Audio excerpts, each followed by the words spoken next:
Silence was not merely the absence of sound for Amelia Nightbloom. It was a fortress. For 8 years, she had swallowed every scream, every sob, and every word, locking them deep within a chest of ribs and terrified heartbeats. In the colossal, drafty corridors of Whitfell Castle, she was a ghost in a gray apron, seen but never heard, used but never acknowledged. But ghosts are not supposed to bleed, and they certainly aren't supposed to burn when the King of Wolves walks into the room. One slip, one whispered breath would shatter the glass walls of her safety. She just had to survive him. The stone floor of the scullery was always cold, a leech that sucked the warmth straight through the thin soles of Amelia's worn boots. It was a biting cold, damp and smelling of old lye soap and freezing river water. Amelia scrubbed.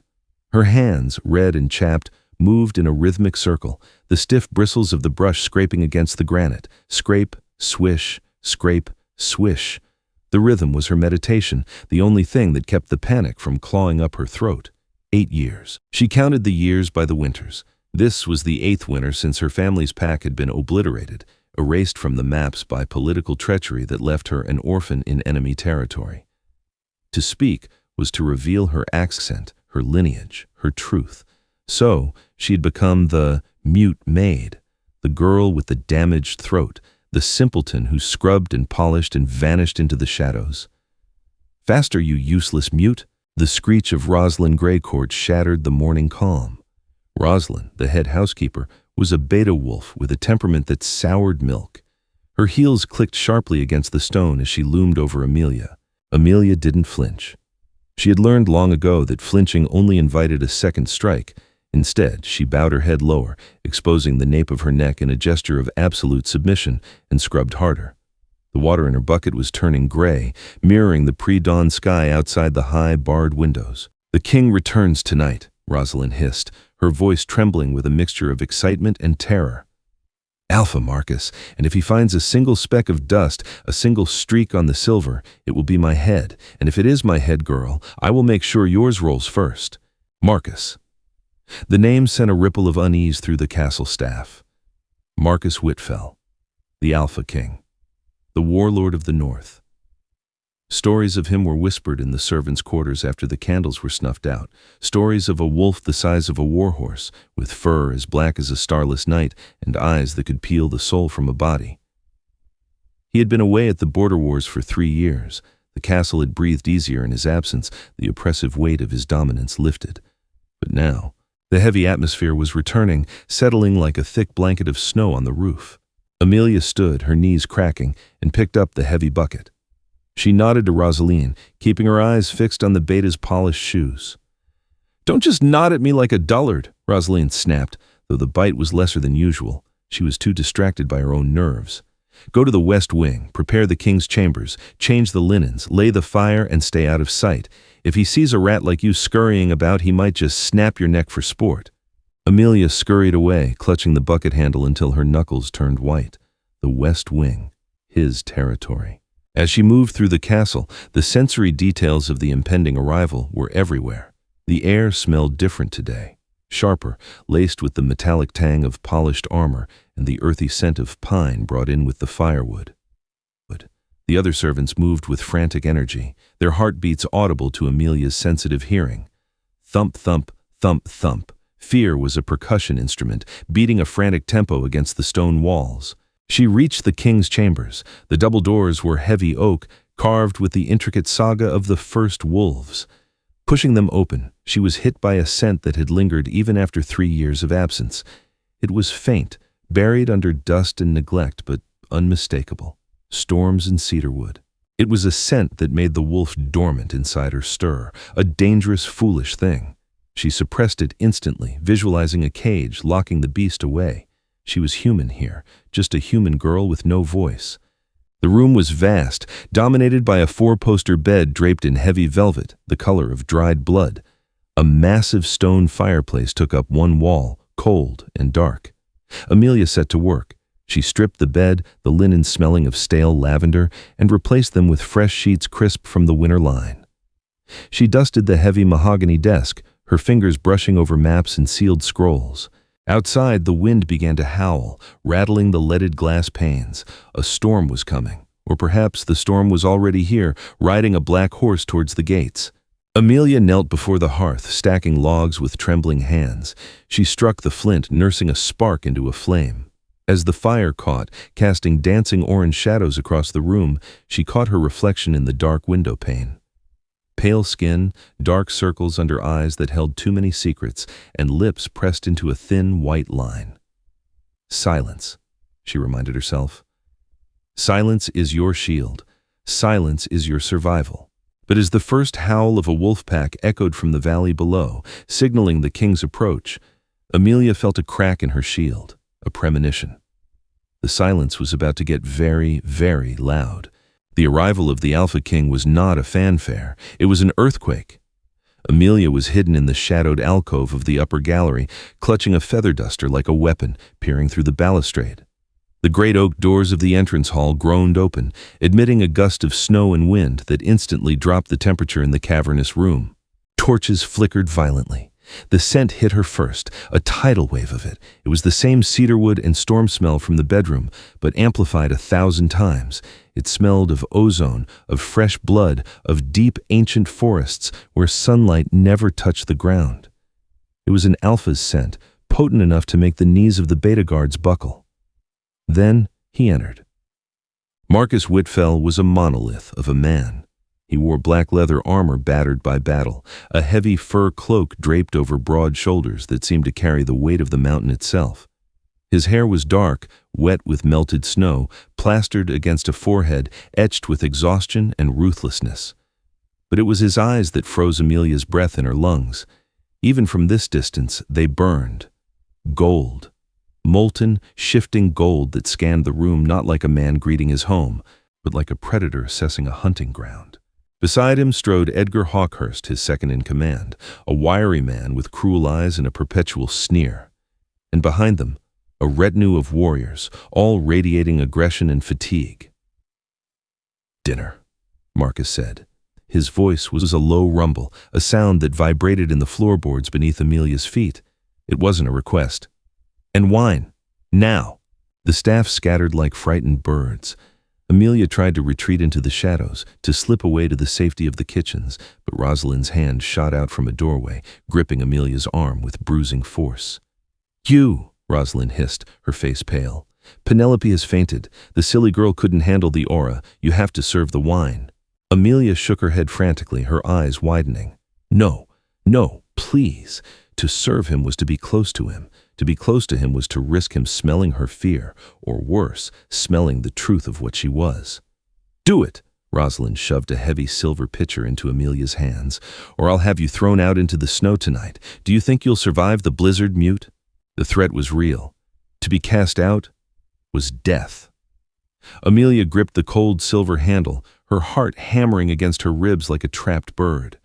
She lowered her head, letting her hair fall forward to curtain her face, and stepped out of the shadows.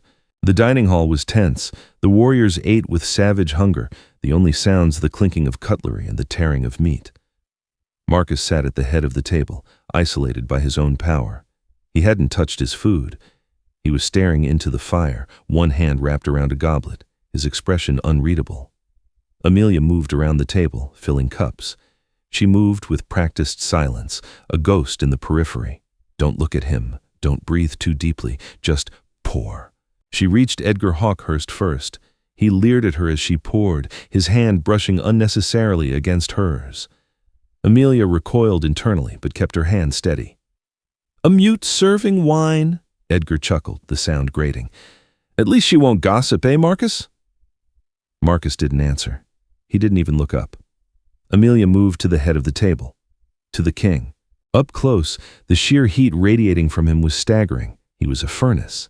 She could see the rough stubble on his jaw, the scar that bisected his left eyebrow, the tension in the tendons of his hand. She stepped closer, the pitcher heavy in her trembling hand. As she leaned in to pour the dark red wine into his goblet, a log in the fireplace snapped with a loud crack.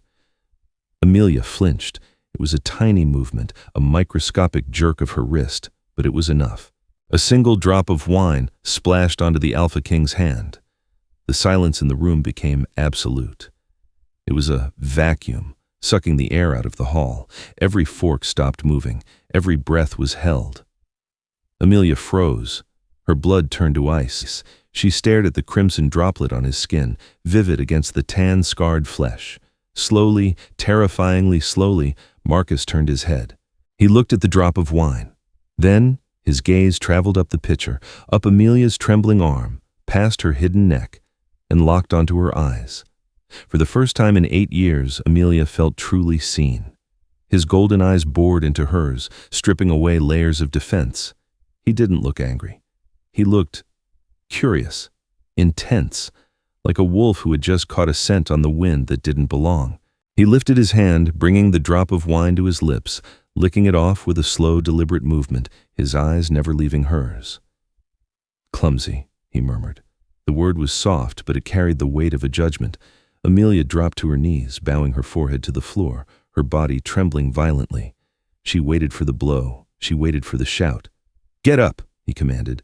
She didn't move. She couldn't. I said, "Get up." She scrambled to her feet, clutching the pitcher to her chest like a shield, her eyes averted. Marcus leaned back in his chair, studying her. He inhaled deeply, his nostrils flaring slightly. A frown creased his forehead. He tilted his head, listening to a sound only he could hear, the frantic rabbit-like rhythm of her heart.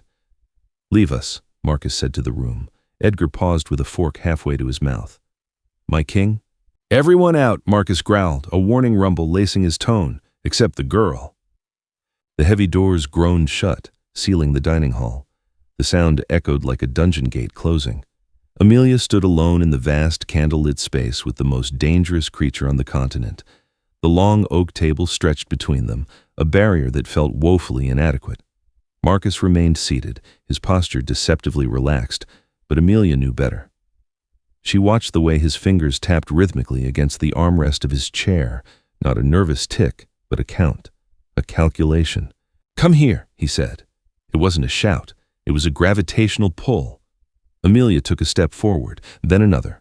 Her legs felt like lead. She stopped a few feet from him, keeping her eyes fixed on the intricate embroidery of his tunic, avoiding the golden fire of his gaze. "Look at me." She hesitated. To look an alpha in the eye was a challenge. For a servant, it was insolence. For a hidden wolf, it was suicide. But disobeying a direct command was worse. Slowly, she lifted her chin. His face was harsh, angular, carved from granite and war, but his eyes, they were intelligent, searching. He wasn't looking at her like a servant anymore. He was looking at her like a puzzle he couldn't quite solve. "You smell of fear," he said quietly. "And soap.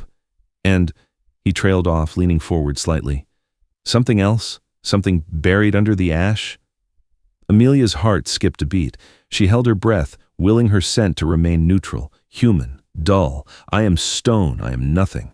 "They tell me you have no voice," Marcus said. He stood up. He was massive. He towered over her, blocking out the light from the fireplace. His shadow consumed her. He walked around the table, his movements fluid and silent, predatory grace wrapped in leather. He stopped right in front of her. She could feel the heat radiating from his chest. "Is it true?" he asked, his voice dropping to a whisper that brushed against her ear. "Or do you just have nothing to say to a monster?" Amelia stared at his throat, at the pulse beating steadily there. She wanted to speak. The urge to deny, to beg, to scream was overwhelming. "I am not mute," she wanted to cry. "I'm just hiding." She shook her head slowly. "No voice," she mimed, touching her throat. Marcus watched her hand. He reached out, his fingers rough and calloused, and brushed against her jawline. The touch was electric. Shocks of sensation zipped through Amelia's nerves, making her knees weak. It wasn't pain. It was a recognition. A biological, primal recognition that her wolf side was screaming to acknowledge. "Mate," the beast inside her whispered. "Alpha." She clamped down on the inner voice, terrified he could hear her thoughts.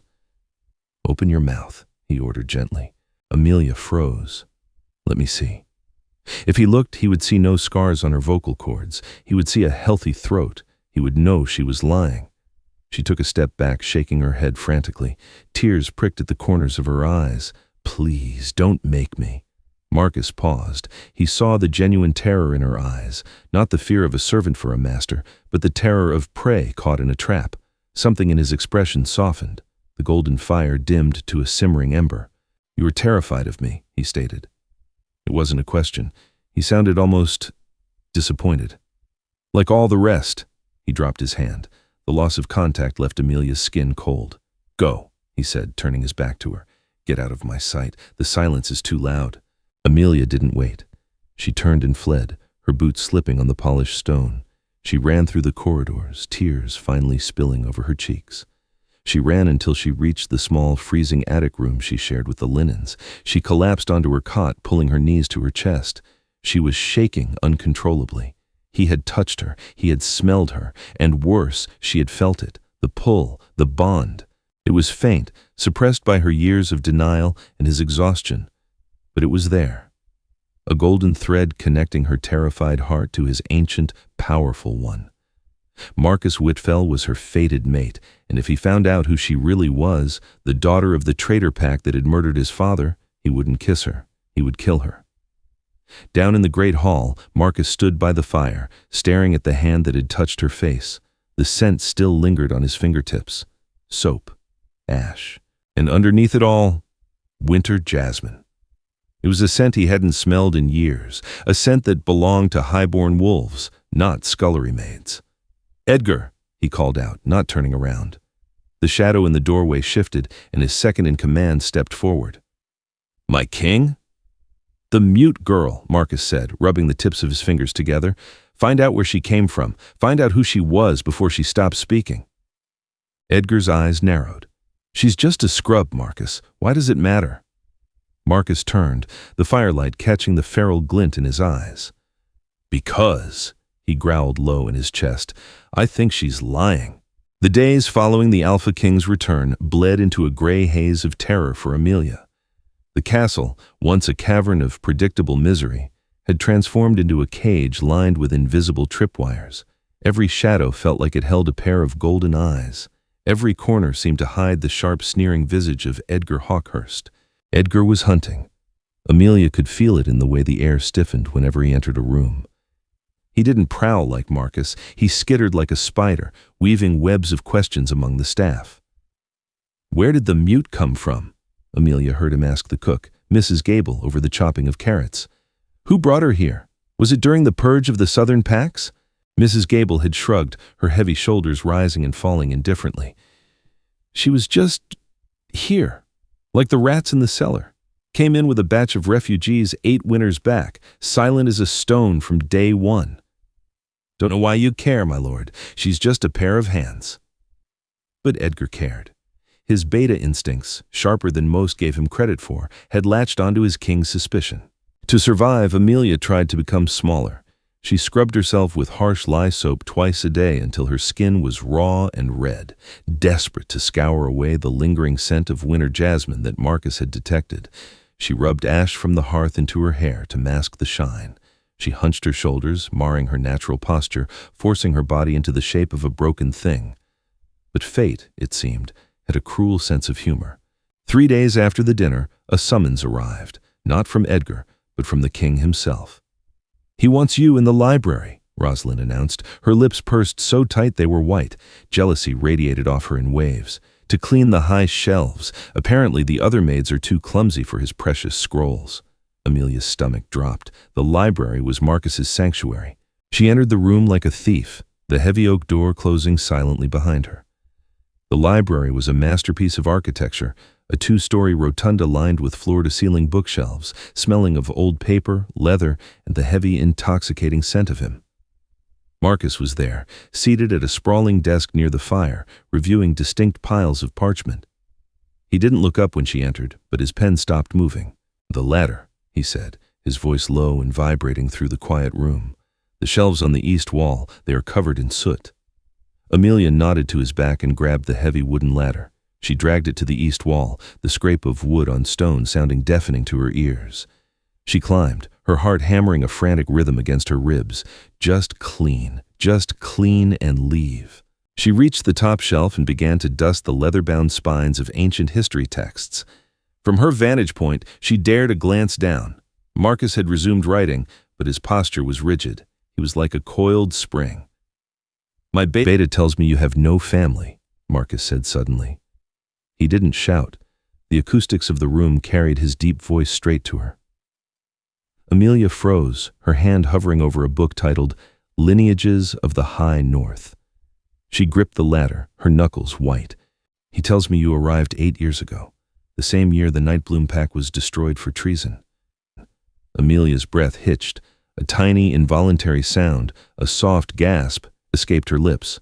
Marcus turned in his chair, slowly, deliberately looking up at her. The distance between them felt non-existent. A tragic affair, he mused, his golden eyes locking onto hers, pinning her to the ladder. The Alpha of Nightbloom was a fool, but his daughter. She was rumored to be a prodigy, a rare white wolf. She disappeared the night my father's soldiers burned their hall. He stood up and walked to the base of the ladder. He rested a hand on the wood, looking up at her. The angle made him look even larger, a titan of shadow and muscle. They say she died in the fire, Marcus said softly, but they never found bones. Amelia forced herself to breathe. He is fishing, she told herself. He suspects, but he doesn't know. If he knew, you would be dead. She looked down at him and offered a confused, vacant expression. She tapped her ear and shook her head, as if she didn't understand the significance of his history lesson. I am just a maid, her eyes pleaded. I know nothing of wolves and wars. Marcus studied her face for a long, agonizing moment. Then he let out a short, scoffing breath. Come down, he ordered. Amelia descended, her legs trembling. When she reached the floor, he didn't step back. He loomed over her, his scent enveloping her, cedar, storm, and now a hint of something warmer. Musk. Your hands, he commanded. She held them out, palms up. They were red, calloused and ugly from years of lie and freezing water. Marcus took her hands in his. His grip was warm, encompassing. He ran his thumb over the rough skin, but then he traced the length of her fingers. These calluses are from scrubbing, he murmured, almost to himself. But the bone structure, long fingers, dexterous, these are not the hands of a peasant bred for the plow. These are the hands of a musician or an artist. He looked into her eyes again, and the intensity of his gaze made her knees buckle. Or a killer. He released her hands abruptly, turning away. Get out, he rasped, scrubbing a hand over his face. Before I decide to test that theory. Amelia fled the library, her heart racing so fast she thought it might burst. He was getting too close. The circle was tightening. She had to leave Whitfell. She had to run. But deep down, the wolf inside her was howling in despair. Because running meant leaving him, and the bond, fueled by his touch and his proximity, was no longer a thread. It was a chain. The plan to escape formed in the desperate hours of the night. Amelia hoarded scraps of bread and dried meat from the scullery, hiding them beneath a loose floorboard in the attic. She stole a map from the waste bin in the library, a discarded draft but accurate enough to show the mountain passes. She would leave during the New Moon Festival 3 days hence. The castle would be distracted, drunk on ale and celebration. But the North had other plans. 2 days before the new moon, a blizzard struck with the ferocity of a vengeful god. The wind screamed against the stone walls, and snow piled high against the gates, and under the cover of the whiteout, the enemy came. It started with a howl, not the deep, resonant howl of the Whitfell sentries, but a jagged, discordant shriek. Rogues, wolves who had lost their minds to bloodlust, banding together in starving, desperate packs. Amelia was in the courtyard, struggling to haul a basket of firewood to the main keep when the alarm bells began to toll. The heavy iron sound shattered the howling wind. Breach!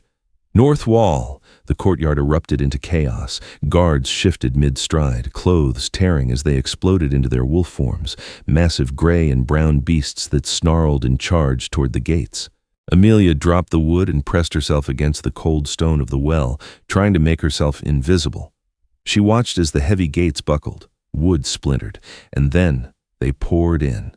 The rogues were nightmares, mange-ridden, skeletal, foaming at the mouth, their eyes burning with madness. They threw themselves at the Whitfell guards with no regard for their own lives. Then she saw him. Marcus burst from the keep, still in human form, a sword in each hand. He didn't shift. He didn't need to. He moved like a whirlwind of death, his blades flashing in the gray light. He cut through the first wave of rogues with efficient, brutal grace. "Protect the keep," he roared, his voice booming over the wind. "Don't let them near the staff." Amelia watched, mesmerized and terrified. He was magnificent. He was a god of war. But there were too many of them. A massive rogue, larger than the rest and missing half an ear, flanked the formation. It wasn't aiming for the guards. It was aiming for the flank, where Marcus was exposed, engaged with 3 other attackers. Amelia saw it happen in slow motion. The rogue crouched, muscles coiling to spring at the king's unprotected back. No. The scream tore through her mind, shattering her resolve. If she did nothing, he would die. If she acted, she would be revealed. It wasn't a choice. It was an instinct. Amelia didn't shift. She couldn't. Not here, not now. But she grabbed the heavy iron poker from the scattered firewood pile. It was a crude spear, balanced poorly, but her muscles remembered the training of her childhood, the training of a warrior princess. She stepped away from the well, planted her feet, and threw. The iron bar sailed through the blizzard, a dark streak against the white snow. It defied the wind. It flew true. It struck the leaping rogue mid-air, piercing its shoulder and shattering the bone. The beast yelped, its trajectory ruined, and it crashed into the snow inches from Marcus's boots, writhing in pain. Marcus spun around, his sword instantly severing the rogue's head in a spray of dark blood. He looked down at the dead beast, then at the iron poker protruding from its shoulder. He looked at the angle. He turned his head, scanning the courtyard through the blinding snow. Amelia was already gone. She had scrambled back into the shadows of the scullery door the moment the weapon left her hand. But she knew. She knew he had seen the trajectory. He knew that throw hadn't come from a panicked maid flailing in the dark. That was a hunter's throw. Inside the scullery, Amelia collapsed against the door, sliding down to the cold floor. Her arm throbbed from the exertion. Her heart was beating a frantic rhythm against her ribs. "I saved him," the wolf whispered, proud and terrified. "I doomed us," the human wept. The battle raged for another hour, but the tide had turned. The Whitfell pack, rallied by their king's fury, slaughtered the intruders. The snow in the courtyard turned a slushy pink, then a deep, horrifying crimson. When silence finally fell, it was heavier than before. Amelia stayed in the scullery, pretending to polish a cauldron, her hands shaking uncontrollably. She waited for the door to burst open. She waited for Edgar. She waited for the executioner. Instead, the door opened slowly. It was Marcus. He was covered in blood, most of it not his own.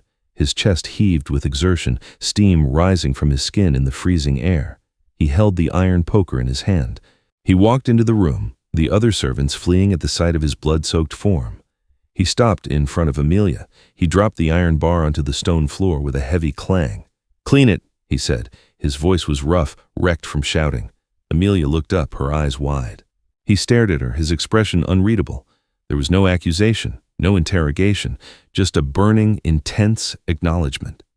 He looked at her right shoulder, the one she had used to throw. He saw the slight tremor in the muscle. "And bring water and bandages to my chambers," he added, turning to leave. "I am wounded." He paused at the door, not looking back. "You have good aim, girl, for a mute." The walk to the king's chambers felt like a funeral procession. Amelia carried a basin of hot water, clean linens, and a jar of healing salve that smelled of arnica and comfrey. Her hands were steady now, calmed by a strange, fatalistic acceptance. The game was ending. When she entered the room, Marcus was sitting on the edge of his bed, stripped to the waist.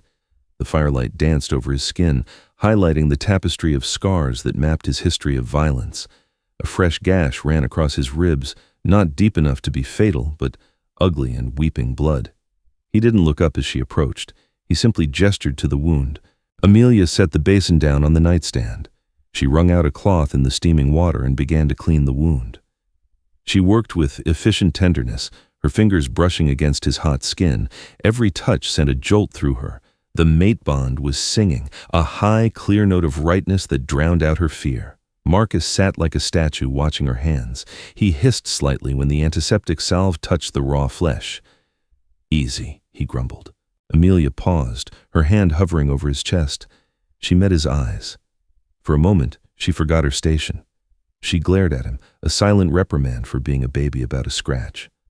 Marcus blinked. Then a corner of his mouth twitched upward. a ghost of a smile.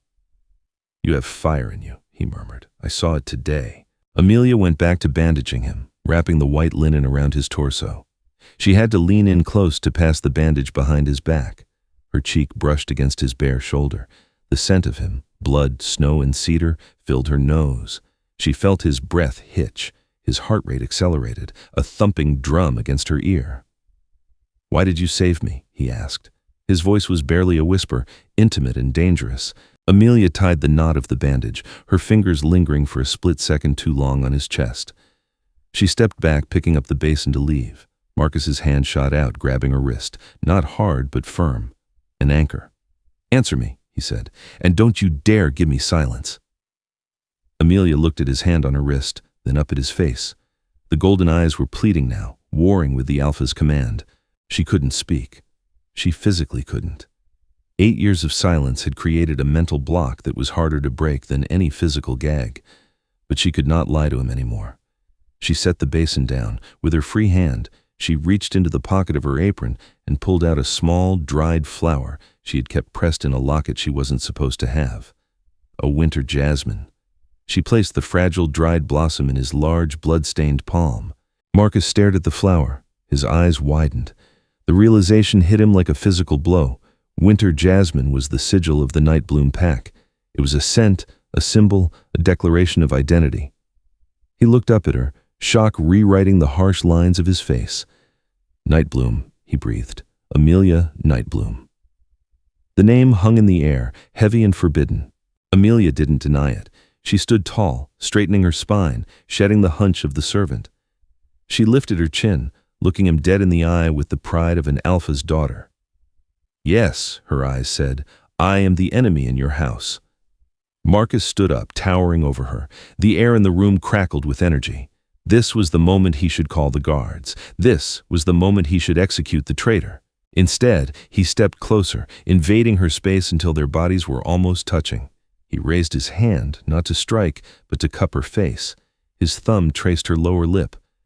"You should have let that wolf kill me," he whispered, his voice rough with emotion. "Do you know what the council will do if they find you? Do you know what I am sworn to do?" Amelia trembled, a single tear escaping to track through the ash on her cheek. "But you didn't," Marcus said, answering his own question. "You saved me." He leaned down, his forehead resting against hers. It was a gesture of immense intimacy, a surrender. "Why?" he groaned. Amelia closed her eyes, the tears falling freely now. She took his hand, the hand of the man whose father had destroyed her world, and placed it over her heart. Thump, thump, thump, thump. It wasn't beating with fear anymore. It was beating in sync with his. Marcus froze. He felt it, the rhythm, the call, the undeniable biological truth that defied all politics and all wars.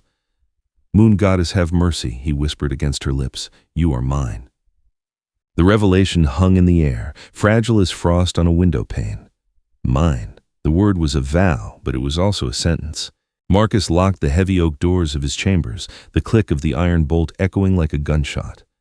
For 3 days, time bent and warped inside those stone walls.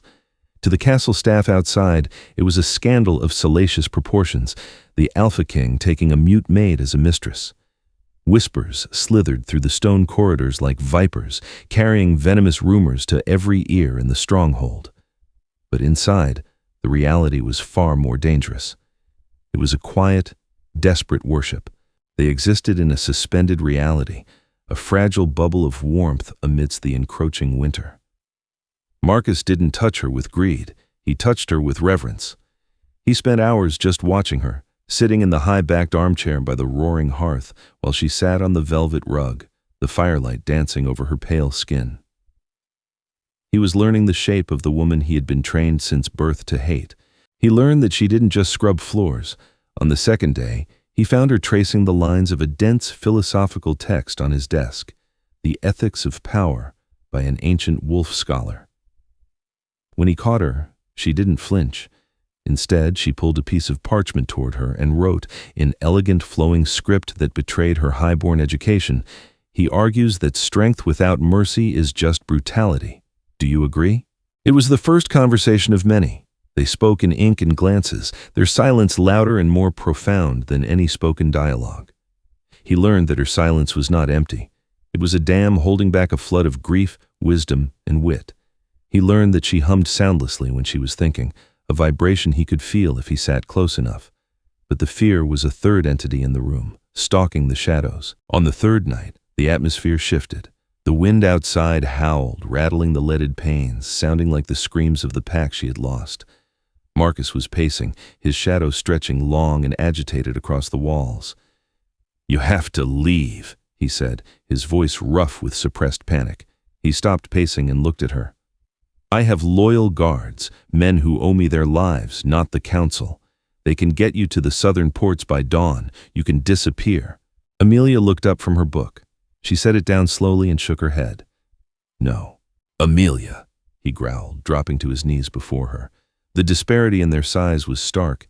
He, a mountain of war-hardened muscle. She, slender and seemingly fragile. But in her eyes, he saw a will of iron. "This isn't a game. My father wiped your pack out because of a prophecy. They believe a Nightbloom wolf will bring the end of the Whitfell line. They won't just kill you, they will make an example of you. They will burn you." He reached out, his large hands trembling slightly as he cupped her face. "I cannot watch that. I cannot lose you now that I have found you." Amelia leaned into his touch, her eyes closing briefly. Then, she opened them. Golden fire meeting golden fire. She pulled the parchment closer and wrote with fierce, heavy strokes, "I am done running. I am done hiding. I have spent 8 years as a ghost. If I leave now, I remain a ghost forever, and I will not leave my mate to face the wolves alone." Marcus stared at the words, his throat working as he fought back a wave of emotion. "I cannot protect you from the law of the North. The council outranks even the king in matters of treason. If they find you here—" "Then change the law," she wrote, underlining it twice. Marcus let out a ragged breath, resting his forehead against hers. "You ask the impossible." "I ask for a king," she wrote. Before Marcus could respond, a sound shattered the intimacy of the room. It was a sound deep enough to vibrate in their teeth, the heavy iron toll of the castle watchtower bells. Bong, bong, bong. It wasn't the rapid clang of an attack alarm. It was the slow, rhythmic dirge of a council summoning. Marcus froze, his scent spiked with aggression, burnt wood and ozone. "They're here." The lock on the chamber door didn't just click, it shattered. The wood splintered inward with a deafening crash as the doors were kicked open. Edgar Hawkhurst stood in the threshold, framed by the torchlight of the corridor. He was flanked by 4 guards in the ceremonial black armor of the High Council, soldiers who answered only to the elders, not the king. Edgar's face was twisted in a look of triumphant malice, his eyes gleaming like polished coins. "My king," Edgar said, his voice dripping with false deference as he stepped over the ruined lock. "The elders have arrived, and they wish to speak with the girl." Marcus stood up slowly, placing his body between Edgar and Amelia. A low, warning rumble started in his chest, vibrating through the room. "She is under my protection. Get out of my chambers." "Is she?" Edgar stepped further into the room, unbothered by the Alpha's threat. He reached into his tunic and pulled out a bundle of gray fabric. He let it unfurl. It was Amelia's old scrubbing apron, the one she had hidden in the attic. Edgar brought the fabric to his nose, inhaling deeply with a theatrical flair. "We found this in her nest in the attic.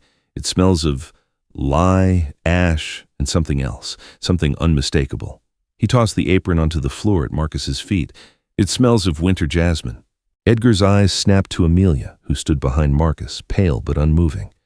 "The scent of traitors. The council is waiting in the great hall, Marcus. Bring her or we will burn the castle down stone by stone to get her. The law demands it." The great hall was transformed into a tribunal. The long tables were gone, replaced by a semicircle of 5 high-backed chairs on a dais.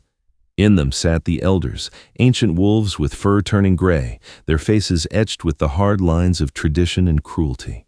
The hall was packed. Soldiers, servants, nobles, everyone had gathered to watch the spectacle. Amelia walked in beside Marcus. She wore a simple gown of deep blue velvet that he had found for her, not a maid's rags.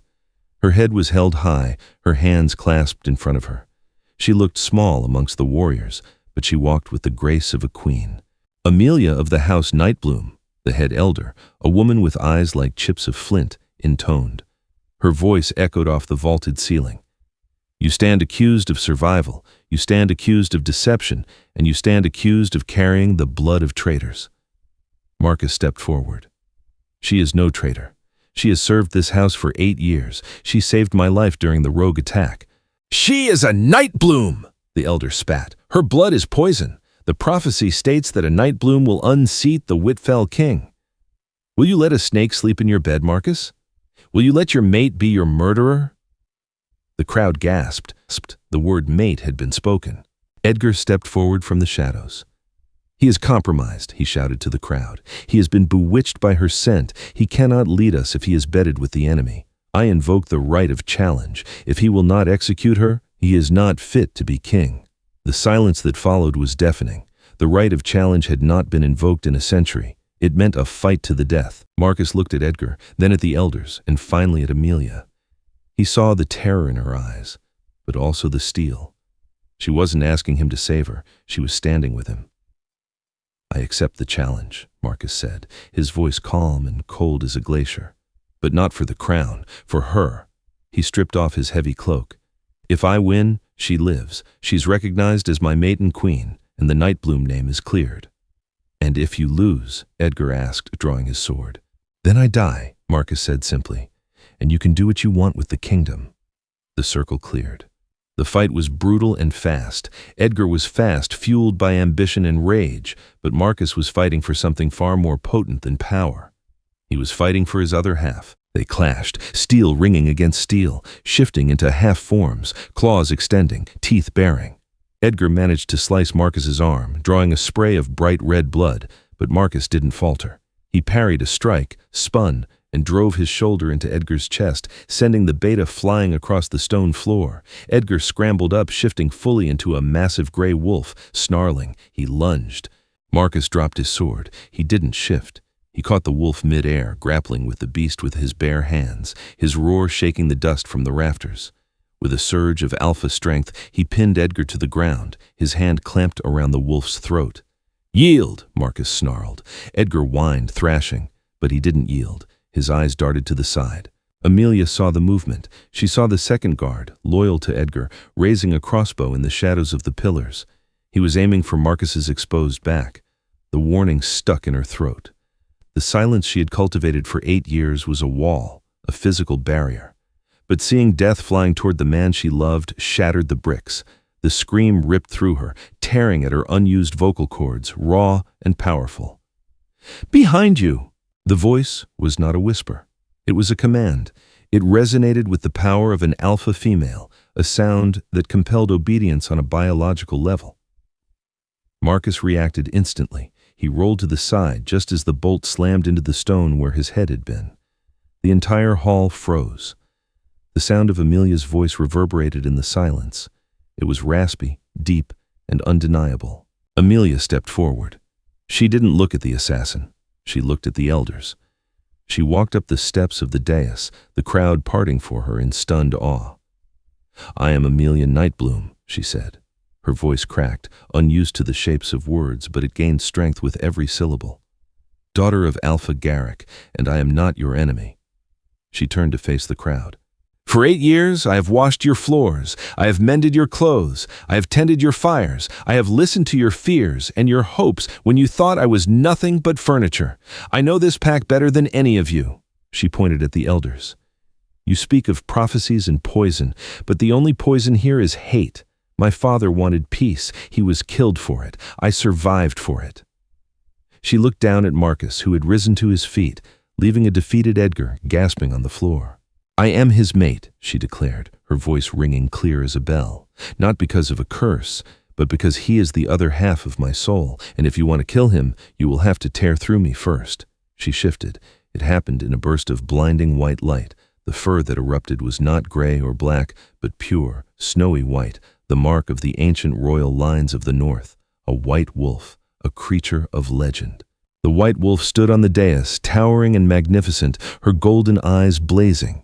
She threw her head back and howled. It was a song of mourning for her lost family, a song of defiance against the cruelty of the world, and a song of love for the black wolf standing below her. One by one, the wolves in the hall dropped to their knees, not out of fear but out of instinct. The White Wolf was holy.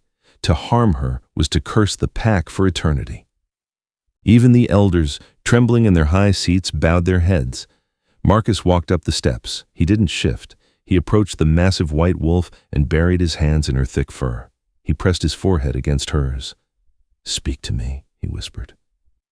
Amelia shifted back, the light fading to reveal the girl in the blue dress, breathless and radiant. "I love you," she said, her voice rough and beautiful. "My king." Marcus smiled, a true, unburdened smile that transformed his face. "I love you, my queen." Epilogue. Winter's End. 5 years later. The winter snow was falling softly on the balcony of Whitfell Castle, but the air was not cold. It was filled with the sound of laughter. Amelia sat in the window seat, a book open on her lap, watching the courtyard below. The stone was no longer stained with blood. It was covered in a pristine blanket of white. Down below, a small boy with messy black hair was chasing a pup through the snowdrifts. Marcus was chasing them both, his laughter booming off the walls. Amelia touched her throat. The scar of silence was gone, replaced by the memory of the song she sang to her son every night.